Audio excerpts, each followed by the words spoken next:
que é a adolescência, o que se sofre, o que se pensa, o que se sente. A adolescência é um fenômeno recente, não terminou de acontecer. Começou no pós-guerra e desde lá, essa forma de ser jovem, que mudou radicalmente o mundo porque ela inverte a posição de saber.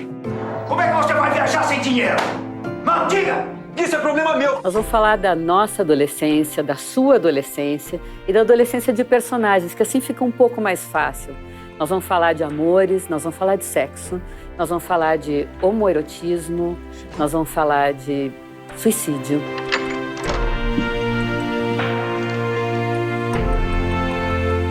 O que é viver a adolescência hoje? Como foi a sua? Como foi a dos seus pais? O que tem de diferente? Adolescência em cartaz. Tema desta série do Café Filosófico. A adolescência é um período intenso de descobertas, de paixões, de testar limites, de questionar regras, de um certo fascínio pela transgressão. Mas quando esse fascínio é levado ao extremo, surge o lado B da adolescência, o da violência, das drogas e até da delinquência. Época em que os jovens se reúnem em turmas, às vezes gangues. O que acontece neste período que pode levar os jovens a comportamentos violentos e transgressivos, mesmo sem causas aparentes? E o que eles estão querendo dizer com estes atos? Filmes como Laranja Mecânica, Cidade de Deus, Sonhos Roubados, Transpotting e tantos outros colocam em foco este lado escuro da adolescência. Eu vou trazer para vocês um filme que pode parecer paradoxal, o filme Laranja Mecânica. 4 adolescentes que usam a noite para passear, se drogar, para vandalizar, para bater em alguém, para estuprar uma mulher. Eles estão dispostos a qualquer tipo de farra sádica, assim. Ele iniciou na polêmica o tempo inteiro. Ele foi proibido no Brasil, era na época da ditadura aqui, porque havia uma discussão sobre se ele não incitaria, ao invés de denunciar a violência, ele não ensinaria e incitaria a violência. O livro é diferente do filme, porque o filme não inclui o último capítulo. O último capítulo é onde o herói que protagoniza a série, o Alex, né, que barbarizou durante todo o tempo, ele foi preso. Dentro da prisão ele cumpriu um pedaço da pena e trocaram a pena dele por um programa de dessensibilização da violência. Ele assistia cenas de violência enquanto algumas drogas lhe produziam um mal-estar. Ele associa a violência a um mal-estar físico, ele fica inibido de ser violento, né? Ele é devolvido à vida normal, evidentemente, como ele está completamente indefeso, agora ele recebe toda a violência que ele antes fazia. Ele quase morre, essa experiência de quase morte reseta o tratamento que ele teve, ele volta ao normal, a uma psicopatia normal. No livro é mais interessante porque não. Ele reseta de alguma forma, mas ele tem um capítulo final onde ele encontra um dos ex-colegas dele, o amigo dele está casado, conta a vida dele, que é uma vida bem normal, assim, sabe aqueles casamentos jovens, cheios de problemas, mas que um vínculo amoroso, né?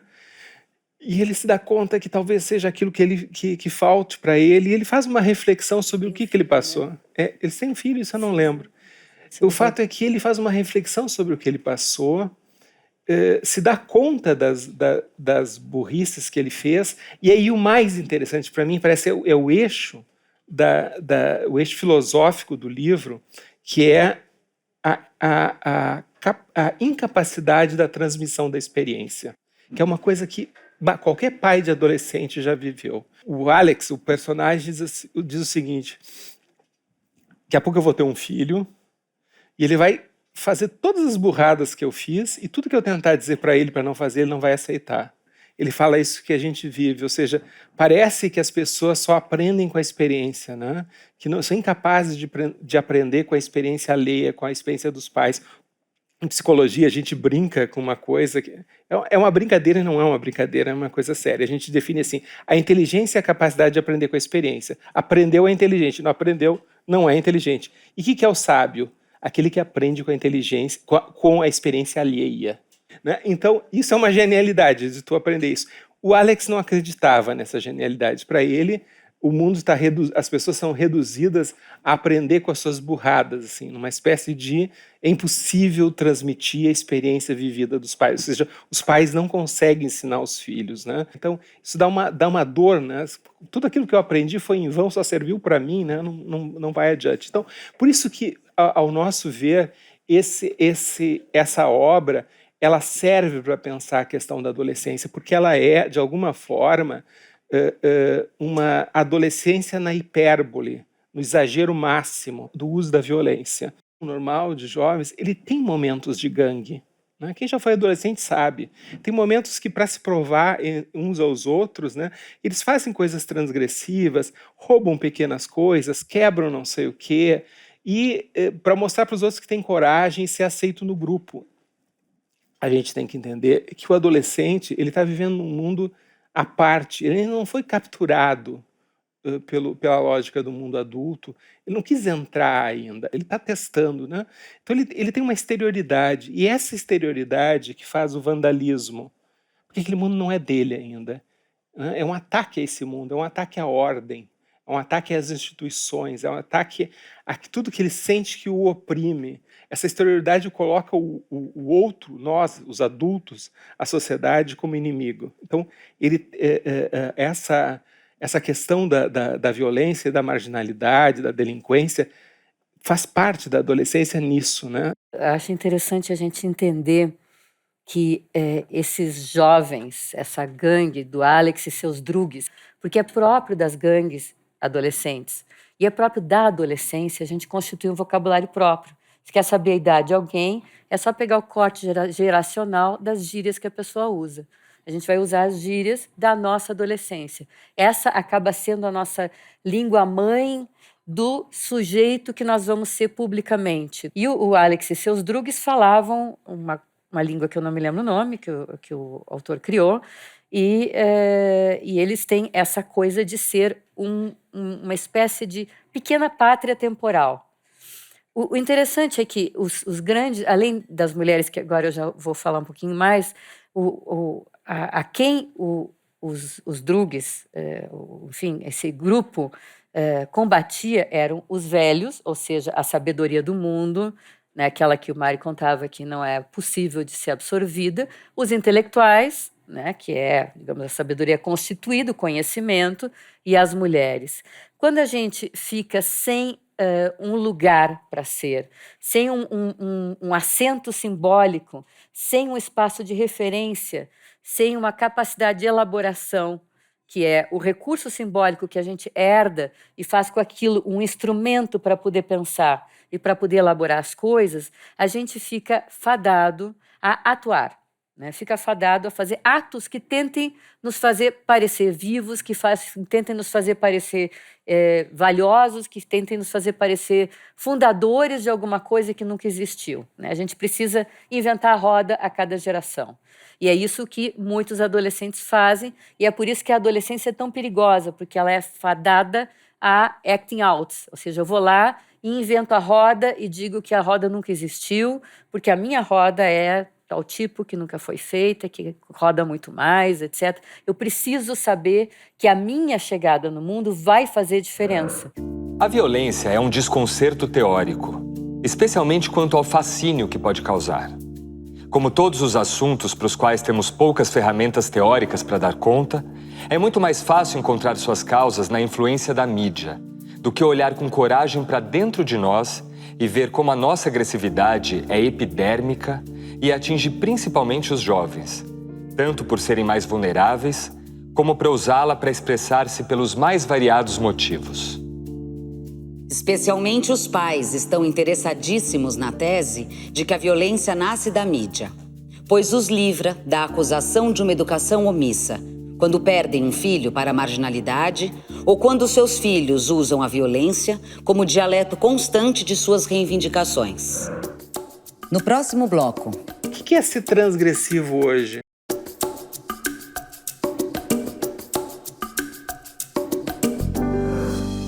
Nos séculos 18 e 19, os homens eram mais valorizados que as mulheres. Eles mandavam no mundo. Mas isso vai se desmoronando no século XX, quando começa a haver deslocamentos das identidades, tanto masculina como feminina. A figura do soldado nas guerras mundiais ainda devolvia ao homem um pouco desse prestígio perdido na sociedade e dentro de casa. Mas e quando acaba a guerra? Como reafirmar sua virilidade? Como fica essa masculinidade ressentida? Laranja Mecânica, um filme de muita violência, retrata uma gangue de adolescentes que inventa uma nova guerra. Desta vez, contra as mulheres. Esses jovens juntaram os farrapos dos uniformes machistas dos seus tataravós e com eles costuraram uma bandeira de coisa nenhuma, destinada à sua cruzada contra as mulheres. O filme, para quem viu, sabe que tem várias cenas de estupro explícitas. E o Bar Korova, que era o lugar onde eles se preparavam para suas noitadas, é uma joia estética e do absurdo do machismo, né? É um bar todo decorado com corpos de mulheres de louça ou acrílico, manequins, né? As mesas são mulheres, não é de 4, porque elas estão assim, né? Então, ao contrário, né? Então, a gente pousa o nosso copo sobre a barriga de uma mulher.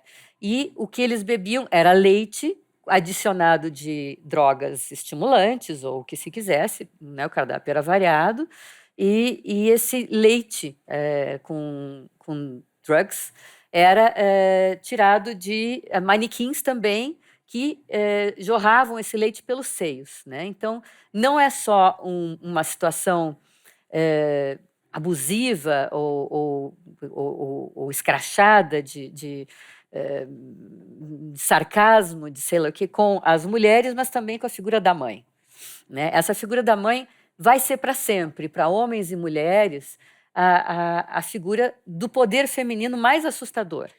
Se a gente tem muito medo do poder público das mulheres, mais medo nós temos porque a gente conheceu muito bem o que é o poder de uma mulher desde bem pequenininho. A gente dependia dela para comer, a gente dependia do olhar dela ou de olhares derivados do dela para caminhar, né? Vocês lembram como é que uma criança faz um só, né? A mãe para na frente, ou alguém que ocupa esse lugar materno, olha a criança nos olhos e diz, vem. E ela vem, pendurada nos olhos. Esse olhar materno, a gente dependeu dele para existir. E essa dependência, a gente tem raiva dela pelo resto da vida. E essa é uma das razões de tanta hostilidade com a mãe e com a mulher e de tanto medo do poder feminino. Mas tem mais razões para o medo do poder feminino que essa masculinidade ressentida vai se colocar, né? Por exemplo, enquanto as mulheres estão confinadas dentro de casa e submissas ao poder do pai, esse cara poderia ser um pária, um nada na rua. Mas no momento que ele chegava em casa, ele era um rei. Ele era recebido com os chinelos, né? com o jornal. Né? O cachorro trazia o chinelo e o jornal, e a mulher preparava a comida, e os filhos eram mandados calar. Né? Os filhos eram mandados para os seus aposentos para não perturbar o cansaço do guerreiro, o rei que chegou em casa. Esse lugar de poder ser rei em algum lugar, no momento em que a mulher também sai e que os dois chegam cansados dentro de casa, e ela diz para ele, é melhor você acompanhar o banho do fulaninho, porque eu vou fazer o jantar e nós dois estamos cansados. Acabou isso, né? Ele não é rei dentro de casa. Os dois vão ter que ser, né, plebeus dentro de casa. Não tem mais esse lugar de reificação. A Virginia Woolf dizia que a mulher é um olhar que reflete a imagem do homem como se fosse um espelho duplamente. Ele se enxerga 2 vezes a sua envergadura. A Simone de Beauvoir dizia que a mulher se faz de outro para que o homem possa ser um. Então, novamente, uma posição de espelho. Essa mesma posição de espelho que é a posição materna. Então, vejam como as mulheres foram reproduzindo na vida conjugal e na vida familiar para os seus homens aquele eterno lugar da mãe. E isso é uma das grandes razões para as quais a gente pense a fúria desses homens que ocasiona essa epidemia de femicídios que nós temos, porque, infelizmente, a libertação feminina causa uma ressaca nos homens mais frágeis, aqueles homens que têm, em relação às mulheres, uma posição de rivalidade, que só compreendem, dentro de uma posição infantil, se veem como uma criancinha, só compreendem a relação amorosa ou o vínculo dentro de uma gangorra de submetido, vítima e algoz, poderoso e submetido. Eles só conseguem entender a gangorra. Esse cara é o estuprador, esse é o abusador, esse é o pedófilo, e esse também é o femicida. É o sujeito que espera da mulher o reconhecimento que ele esperava da própria mãe, mãe esta que ele também temia. A única coisa que mantinha ele, de alguma forma, protegido em relação a essa mãe, para que ele não assassinasse a sua mãe por medo de ser engolido por ela, é essa ideia viril de que ele era a última bolachinha do pacote. Todos os homens nascem achando que são a última bolachinha do pacote, ou pelo menos nasciam. Só que isso contrarrestava, né, para ser a última bolachinha do pacote, eu tenho que imaginar que tem alguém muito interessado nessa bolachinha, que é a minha mãe, né? E todas as mulheres do mundo têm que se comportar como esta mãe. Ser equivalente é um drama para qualquer homem contemporâneo que seja frágil, que não tenha se constituído num processo de saber, de formar algum lugar no mundo, de tentar se estabelecer enquanto um cidadão como alguma referência. A Hannah Arendt dizia que quanto mais ilegítimo um grupo não se reconhece, quanto menos tem um lugar no mundo, mais tendência à violência ele vai ter. Isso serve para os homens também. Quanto mais ilegítimos eles se reconhecerem, quanto mais eles não se reconhecerem, quanto mais eles precisarem de um olhar materno embevecido para ser alguém, mais eles tenderão à violência quando eles sentirem qualquer vacilo nesse olhar que lhes tira o lugar. Então, como ela se atreve a deixar de me amar? Quem ela pensa que ela é? Se uma mulher está na rua e aparecer qualquer coisa, eu tenho direito, numa espécie de priaprismo emocional ou priaprismo de pensamento, eu tenho o direito de me sentir excitado a qualquer pedacinho da mulher que aparecer, né? Eu preciso provar minha virilidade, né, com a rigidez do meu pênis, né? Literalmente, uma rigidez é um ato que prova uma virilidade frágil e ressentida. Essa virilidade está destinada à morte, ela não vai mais existir. Então, quando eu vejo uma mulher, eu tenho esse priaprismo emocional de que eu tenho que me sentir excitado. E se ela me deixou ver alguma coisa, que é aquela coisa de culpabilização da vítima, se ela me deixou ver alguma coisa, é porque ela quer que eu a deseje. Portanto, ela tem culpa de que eu esteja desejando ela, né? Então, essa é a lógica da burca, essa é a lógica do abusador, e tem uma outra coisa muito problemática na virilidade ressentida.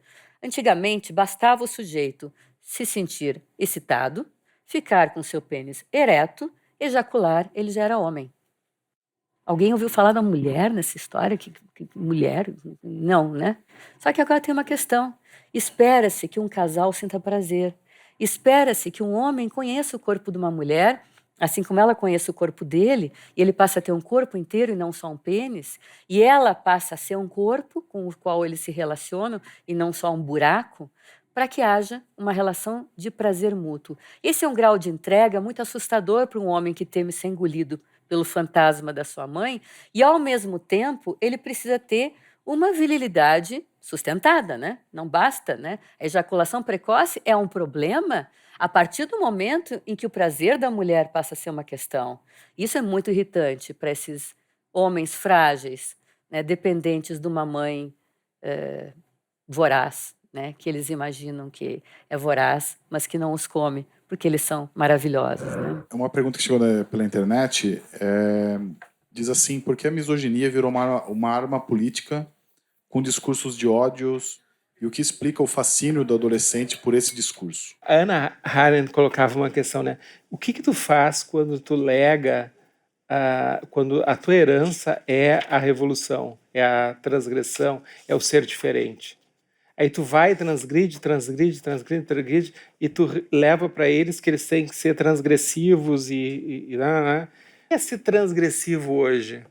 Talvez para alguns jovens, levando ao pé da letra, a coisa mais transgressiva que ninguém espera é que eles sejam fascistas. O novo é o mais velho, né? O único lugar para tu chocar alguém, para tu ser contra os teus pais, é ser fascista. Nós vamos estar falando de pessoas frágeis, que não têm referências, não têm condições de elaboração para ocupar um lugar social e sentir que tem um lugar de fato no mundo. A grande tendência é que elas façam uma acusação, principalmente homens, e algumas mulheres também fragilizadas, né, na saudade da identidade binária, que eu sabia exatamente o que eu devia ser, ela ou ele. Essas pessoas vão tender a fazer uma recriminação ao pai tradicional, hipotético, esse que existiu, ao pai severo, que deixou de me apontar um lugar que eu deveria ocupar. O Winnicott também dizia que os jovens, muitas vezes a sociedade relega os jovens à posição de superego, nessa condição de não legar nada a eles, de se neutralizar enquanto ancestrais, coloca eles na posição de dizer o que uma sociedade pode ser. E o que eles fazem? Eles dizem o lugar onde o pai devia estar, eles se colocam nessa posição. Foi assim que o Winnicott lia o fato de que o próprio movimento fascista, o nazismo, ele nasce num movimento juvenil, de jovens que vão para suas famílias dizer o bom ariano é isso e aquilo, e eles regulavam seus pais. É assim que começa o funcionamento interno, em termos de vida privada, da construção do nazifascismo. Então, esses jovens vão às famílias dizer: pai, o que eles imaginam que devesse ser um pai, fique no seu lugar e diga às mulheres para elas ficarem no lugar delas. Em casa, eu sou o cara que manda. Então, é uma espécie de busca de mentes muito frágeis, culturalmente extremamente empobrecidas. Eu sou o que eu consumo, eu sou os bens que eu tenho, eu sou muito pouco do que prova do que eu sou capaz, no sentido de ocupar um lugar no mundo. Essas mentes vão buscar também uma virilidade muito rala. E essa virilidade rala vai ser pela via do que eles imaginam que seja um governo militar, pela via do que eles imaginam que seja um patriarca, que vai oferecer um arcabouço fechado, um arcabouço de quadrado, onde eu posso entrar e me sentir segura. Então, pode ser bom para que eu, né, para que não caia, né, a viga na casa da minha cabeça, mas certamente eu vou morrer soterrado. No próximo bloco. Como é que esses jovens compram uma adolescência para eles?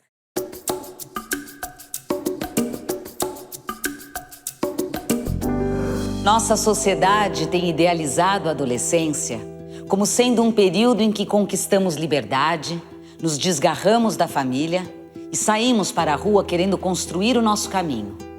Diante de um mundo de possibilidades que se abrem, acreditamos que é o momento em que podemos escolher o nosso destino. Essa fase da vida, que traz riquezas com suas descobertas, é também um período de muita angústia, dúvidas e conflitos. Seja como for, ter o direito de viver a adolescência é, na verdade, um privilégio. Porque, para muitos, a vida exige um mergulho direto da infância para o mundo adulto.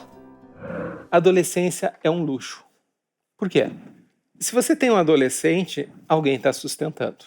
Evidentemente, não tem um adolescente sozinho. A adolescência é um prolongamento, né, é um momento de que você ainda não é adulto, você já deixou de ser criança, é um intermédio, e que tu tá ali fazendo uma experiência antes de entrar no mundo. Ok, tá bem, você não está produzindo, não tá, né, tá só... Quem banca? É impossível prescindir da infância. Não é possível você pular a infância. Uma condição infantil é uma condição infantil. Alguém tem que cuidar de ti. A adolescência não. A adolescência é optativa. Você pode não ter adolescência, você pode pular. Toda a história da humanidade anterior sempre foi assim. A adolescência é uma invenção recente. Se não tiver quem banque, pode não acontecer. Inverno da Alma, com a Jennifer Lawrence. É um filme de crescimento do herói, assim.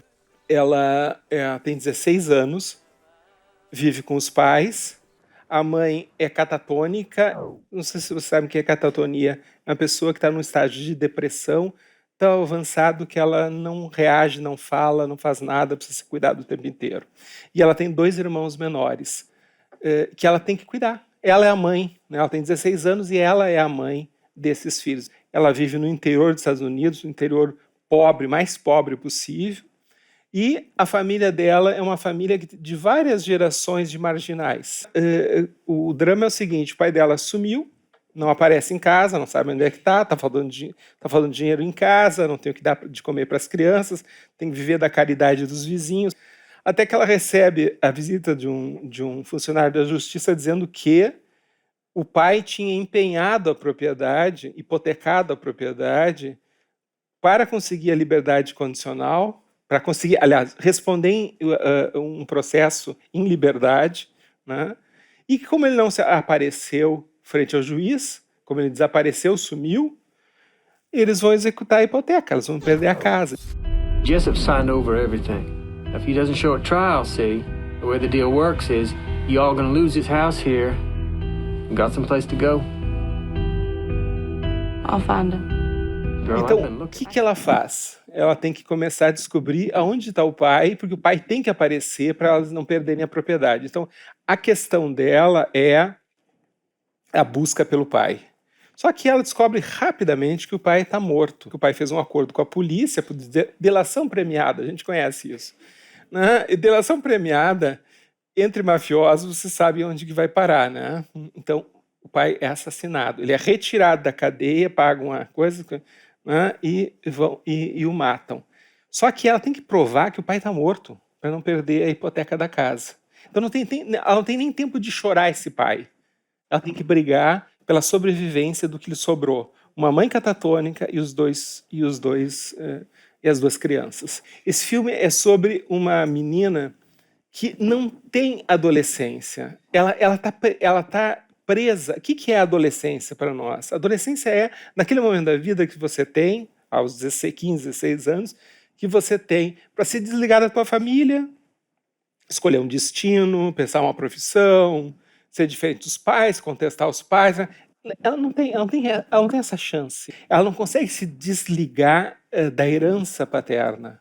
Herança no sentido da trajetória da família. Ela vem de uma família de marginais e aquela marginalidade está entranhada nela que ela não tem como escapar disso, ela não tem escolha. Isso é uma subjetividade, a moda antiga, século XIX, XVIII, XVII e lá para trás. Ou seja, tu nasce num lugar, o teu pai tem aquela profissão, tu segue a profissão do pai, herda as coisas do pai, da mãe, e você segue. Tu não tem uma invenção de uma vida nova. Então, ela tem, embora a história se passe no século XX, agora, recente, o que o pai fazia? O pai cozinhava metanfetamina, essa era a especialidade do pai dela. Se não tem pais que te banquem, a adolescência não existe. E você fica preso à vida, à rudeza do destino que te foi dado, e tu não sonha com mais nada. Ela não conseguia ir para a escola. O sonho dela era para o exército, porque no exército ela tinha a chance de sair daquilo. Era um outro mundo, um outro lugar, e ela era muito rude, sabia atirar, sabia brigar. Acabou o sonho dela. Às vezes a adolescência não acontece. E aí vocês vão perguntar, e faz falta? Depende.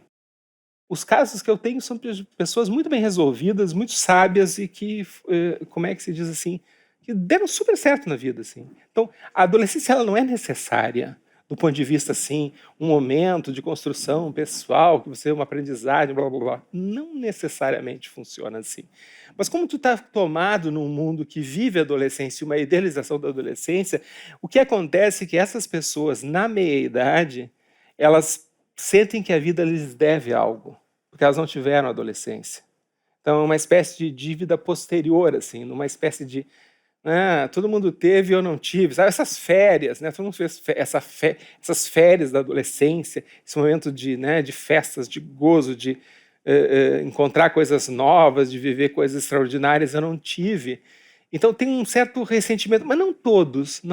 Tem uns que são sábios o suficiente para saber que aquilo é uma furada.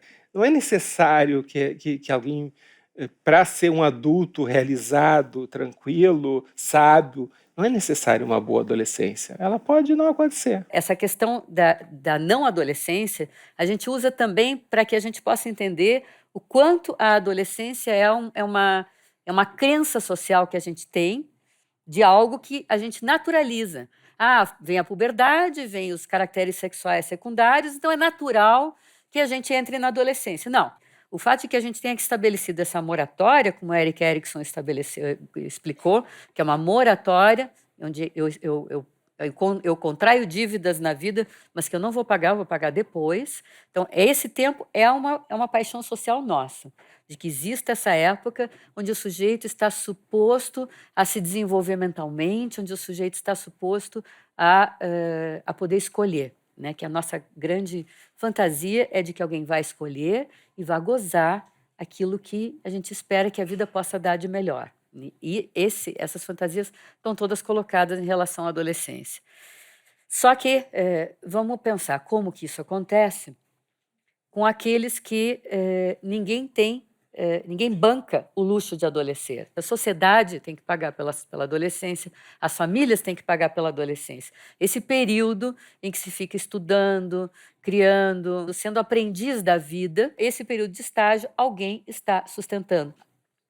O que acontece com aquelas pessoas cuja adolescência, assim como aconteceu com a sua infância, ninguém banca, que são os jovens que crescem nos lugares esquecidos pela cidade. Te rouba caminhão de gás todo dia. Te meter um hoje, vai meter outro amanhã. O negócio é meter a caixanga de bacana, cabeleira. Cidade de Deus foi escrito, é uma bela obra literária, mas foi escrito em cima de uma pesquisa do Paulo Lins, proveniente da Cidade de Deus. Ele nasceu e cresceu lá, e ele fez a sua pesquisa toda lá dentro da Cidade de Deus, morando e captando, anotando as frases, anotando histórias. Ele foi recolher histórias de vida. Vai trabalhar um início, que é quando os primeiros malandros, que se chamavam de bichos soltos, se contrapunham aos otários, que eram os trabalhadores. O que tem aí uma lógica que é muito da herança dolorosa da escravidão, aonde o trabalho não enobrece na nossa sociedade. Sociedades escravocratas não veem o trabalho como uma boa coisa. O trabalho desenobrece, o trabalho envilece, o trabalho te torna menor. O cara que é bacana é o nobre. E o malandro é o cara que rouba essa nobreza, ele usurpa essa nobreza. E isso nós temos assim, os primeiros malandros que vão se transformar nos grandes traficantes, como a gente tem hoje. Se correr, o bicho pega. E se ficar, o bicho come. E sempre foi assim, desde que eu era criança. Então, Cidade de Deus marca, né, essa trajetória e tem vários personagens. Nós temos uma dupla de meninos que vai chegar a serem barões do tráfico. Um deles é o Dadinho, que se torna o grande barão do tráfico, e o Bené, que é o seu amigo de toda a vida. O Bené é um cara super legal, é um malandro, ele é um cara que está nessa história por amizade com o Dadinho, que é seu amigo de infância. Então, ele tem essa coisa da adolescência, que é a amizade, e ele está nessa história não é por poder e dinheiro, como o Dadinho, tá? Ele está nisso pela parceria, e o que ele quer? Ele quer comprar uma adolescência para ele.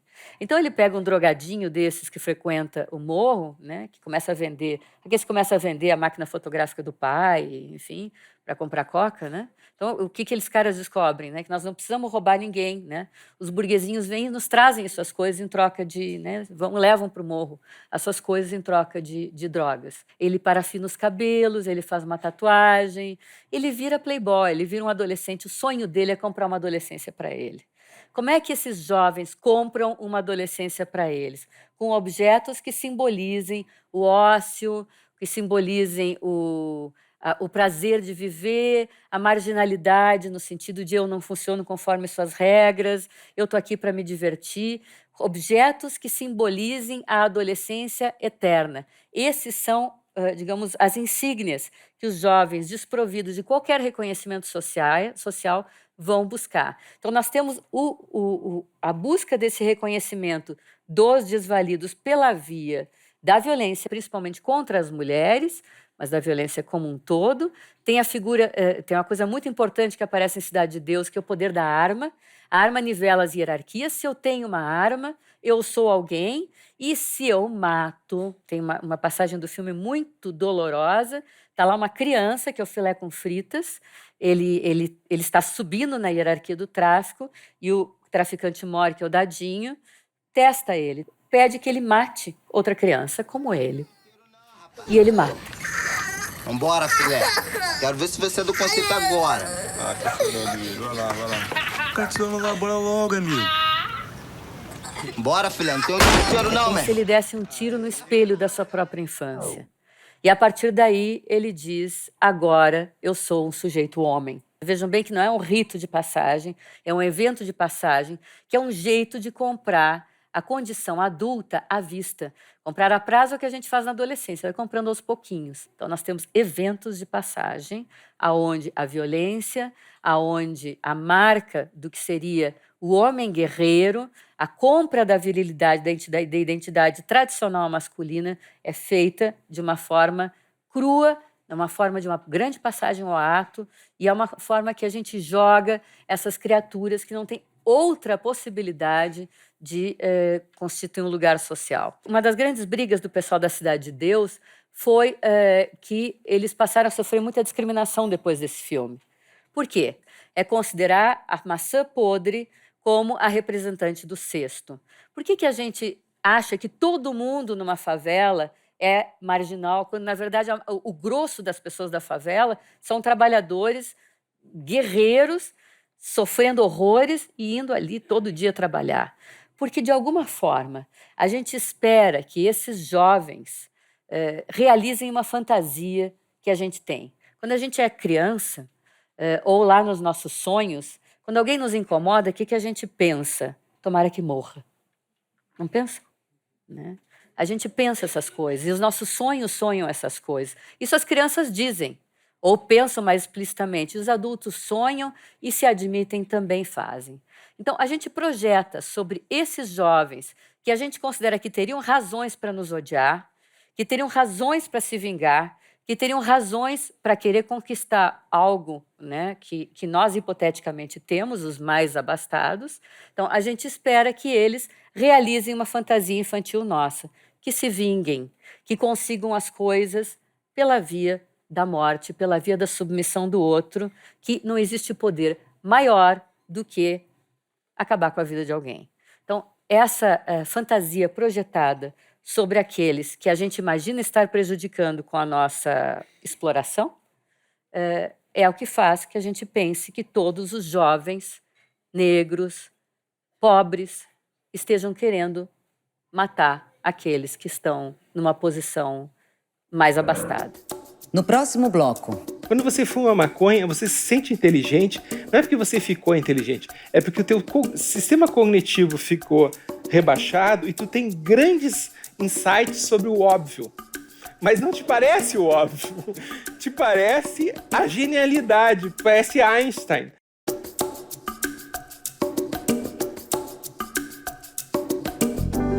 Milhões de vidas transcorrem na fronteira ou mesmo no interior da extrema pobreza.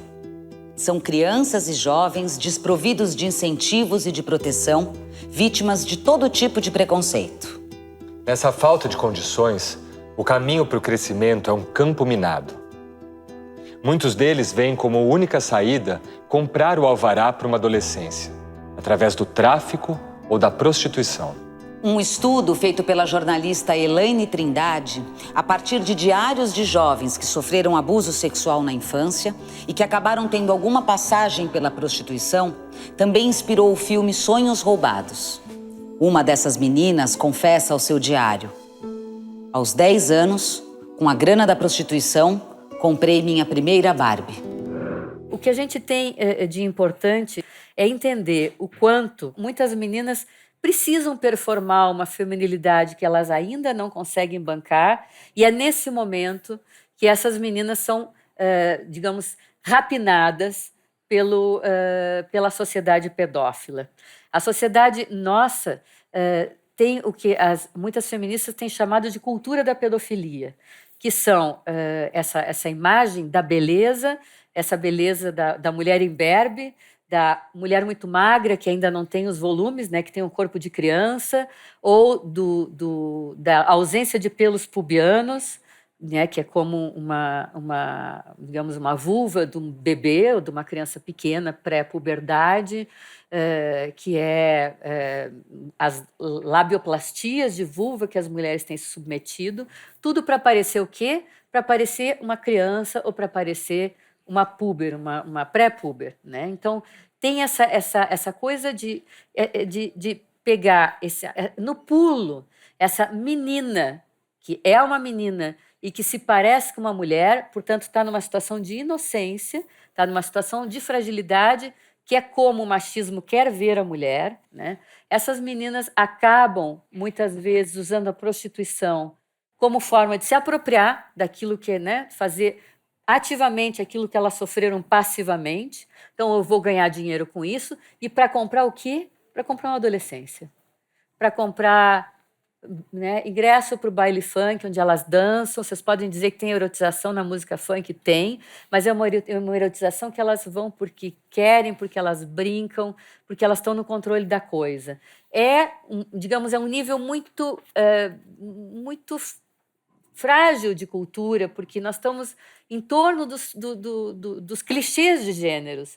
Mas, pelo menos no baile funk, quando elas se arrumam, que elas compram a roupa, que elas compram o brinco, que elas compram a maquiagem, e que elas vão dançar, e que elas vão fazer as coreografias, elas estão ali sendo jovens. E, muitas vezes, para comprar isso, elas precisam se prostituir. Se, de alguma forma, os jovens pobres, negros ou pardos, enfim, estão ali vulneráveis no sentido de serem discriminados, de serem considerados marginais, as mulheres, as meninas, estão no patamar mais sofrido, porque elas são vulneráveis frente à própria comunidade. Os corpos delas estão à mercê dos velhos babões, dos tios, dos avós, dos padrastos, dos irmãos mais velhos, de qualquer um que passar e pegar. Eu escolhi não escolher a vida. Eu escolhi uma outra coisa. E os motivos? Não há motivos. Quem precisa de motivos quando se tem a heroína?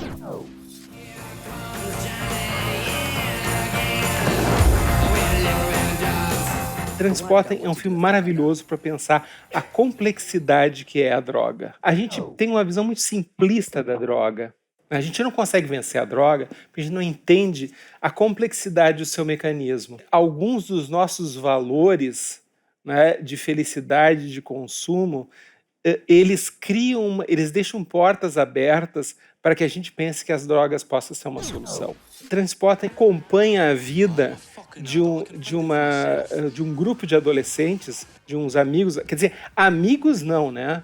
Porque se eles são amigos, não precisa de inimigos, porque eles criam problemas uns para os outros, né? O filme é maravilhoso nisso, eles ficam ligados, embora um só enrosque a vida do outro, como é muito comum em usuários de drogas, né?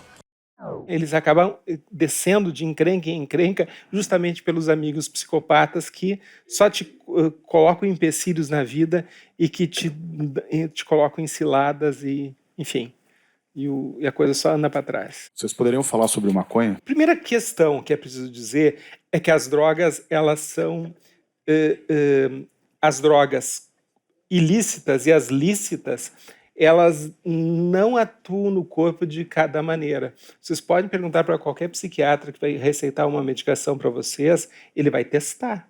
Ele vai fazer experiência com vocês, porque ele não sabe como o corpo funciona. Qual droga você reage de qual maneira. Maconha ele tem é a mesma estudos, coisa. Mas tem Existem estudos, existem tendências, mas elas têm particularidades. A maconha é uma delas, né? É um alucinógeno leve, né? Uma percepção, altera a percepção de maneira que tu não sabe se aquilo vem de dentro ou de fora de ti, e é um bom ansiolítico. Não para todos, tem gente que fica muito mal. A maconha, para algumas pessoas, desencadeia síndrome do pânico, ou que é um nome moderno para neurose, para crise de angústia, né? E desencadeia crises psicóticas também. Então não é assim, né? Mas para a maioria das pessoas ela é um bom ansiolítico, ela corta a ansiedade, ela corta mesmo, assim, então você... Né? Então, por que não cortar a ansiedade se a ansiedade é tão ruim? Não é verdade? Todo mundo vai perguntar, não, se cortou a ansiedade, tá bom, né? Então, a ansiedade é ruim. É e não é. Porque, assim, ó, o que nos faz nos mexer na vida é que tem uma parte da ansiedade que é uma ansiedade que te leva à ação. Nem toda ansiedade é ruim. Tem uma ansiedade que diz basta. Sabe quando tu diz basta, chega, vai, tu vai fazer alguma coisa, tu para com um comportamento teu, tu vai para ação. Isso aí é provocado por uma ansiedade também, que tu quer romper com aquilo. Se tu corta a ansiedade neurótica que não produz nada, se tu toma um ansiolítico forte, tu corta todas as ansiedades, inclusive essa ansiedade benigna que te faz mudar. Então, o que é muito comum, o dramático do uso contínuo da maconha, é esse sujeito que fica nesse corte, e como ela não é que nem o álcool, que ela não dá muita ressaca, né? A maconha, o álcool te dá uma ressaca, né? Então tu pode ficar sob o efeito de um ansiolítico por muito tempo, isso te trava na vida, porque tu não resolve ela, tu fica, tá bem assim, por que eu vou, isso me incomoda, aí fuma não incomoda mais, entende? Então fica, o drama da maconha, ao meu ver, é a questão dela te prender, ela te cortar aquela atitude que faz com que você resolva certos problemas. Essa é uma das questões da maconha.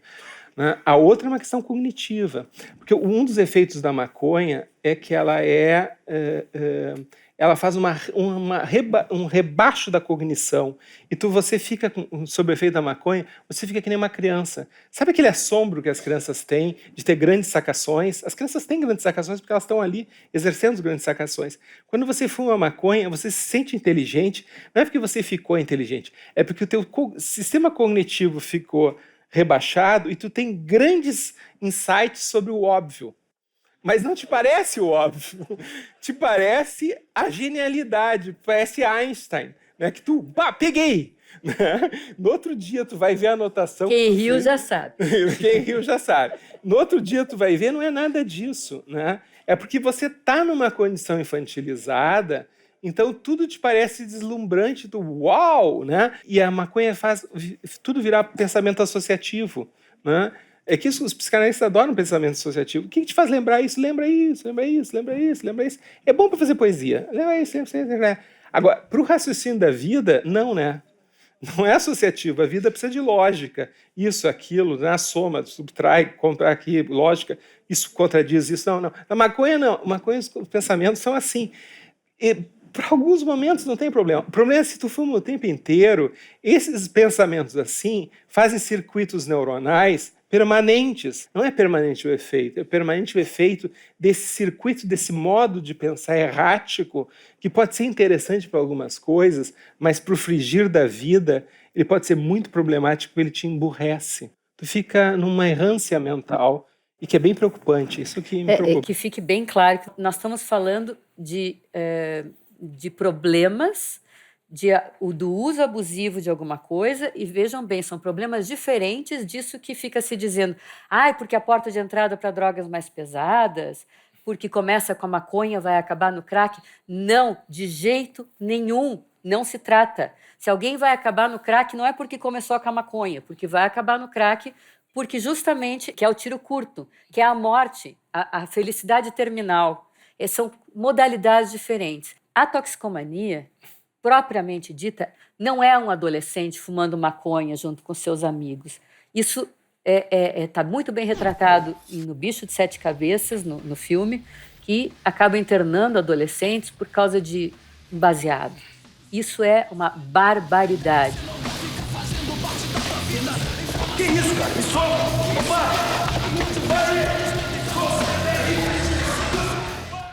A gente tem que pensar o consumo de maconha, tem que pensar o que significa na vida de um adolescente, no sentido de questionar esse esforço todo.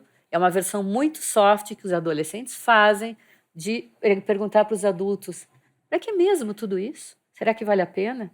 Crescer vale a pena? Acho que eu não vou querer. Não que a gente recomende maconha, por favor. Sim. Mas ela está aí e tem que fazer alguma coisa com isso, entende? Ela é endêmica no Brasil.